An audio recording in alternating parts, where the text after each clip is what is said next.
بہت سے دوست یہ پوچھتے ہیں کہ کیا بے وزن کلام کو شاعری نہیں کہا جا سکتا؟ تو کیا ہم جو وزن کے بغیر کہہ رہے ہیں اور وزن میں کہنا نہیں جانتے، کیا ہمارا سارا کلام ضائع جائے گا؟ مولانا الطاف حسین حالی نے تو مقدمہ شعر و شاعری میں صاف لکھا ہے کہ شعر جو ہے وہ وزن کا محتاج نہیں ہوتا۔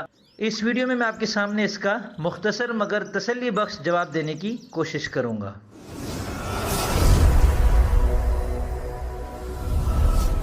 بسم اللہ الرحمن الرحیم۔ السلام علیکم ورحمۃ اللہ وبرکاتہ۔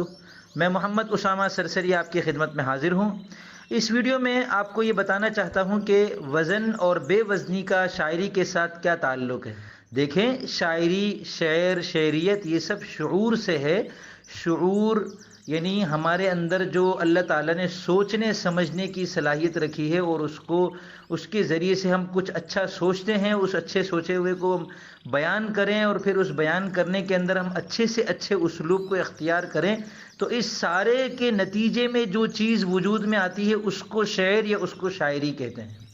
تو آپ ایک بات کو، ایک اچھے سے اچھے خیال کو اچھے سے اچھے انداز میں پیش کریں، اس کا نام جب شاعری ہے۔ تو اب دیکھیں نا، جب آپ نے اچھا سوچ لیا اور آپ نے اس کو پیش کر دیا، لیکن پیش کرنے میں آپ نے عام سا نثر کا انداز رکھا ہے، اس کے اندر موزونیت بالکل نہیں رکھی آپ نے، تو پھر یہ کہا جائے گا کہ کلام شاعرانہ تو ہے مگر یہ شعر نہیں بن پایا، کیونکہ شعر اگرچہ وزن کا محتاج نہیں ہے، مگر یہ یاد رکھیں کہ اس کی بالکل بنیاد میں وزن ہے۔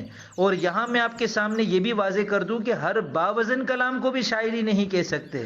شاعری وہ موضوع کلام ہوتا ہے جس کے اندر شعریت ہو، جس کے اندر شاعرانہ احساس ہو، جس کا اظہار عمدہ سے عمدہ ہو، اچھے سے اچھا ہو۔ یعنی کسی بھی بات کو بیان کرنے کے لیے دور کی کوڑی آپ لائیں اور اسے بہترین انداز میں بیان کریں، اور اس کے اندر موزونیت بھی رکھیں اور قافیے کا بھی لطف ڈالیں، ردیف کی بھی چاشنی ڈالیں، تب جا کر ایک پیارا سا شعر وجود میں آتا ہے۔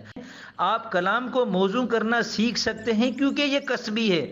آپ شاعری نہیں کر سکتے کسب کر کے، محنت کر کے، جب تک کہ آپ کے اندر شاعرانہ صلاحیت نہ ہو۔ تو جو چیزیں کسبی ہیں، قافیے کو سیکھنا، ردیف کو سیکھنا، وزن کو سیکھنا، عیوب سے بچنا، محاسن کو سیکھنا، یہ آپ محنت کر کے، ہمت کر کے سیکھ لیں۔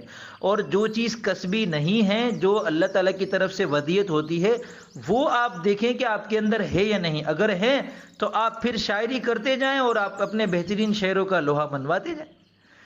ٹھیک ہے نا؟ تو امید کرتا ہوں انشاءاللہ کسی نہ کسی درجے میں اس ویڈیو میں آپ کی تسلی ہو گئی ہوگی۔ اب میں اجازت چاہوں گا، فی امان اللہ۔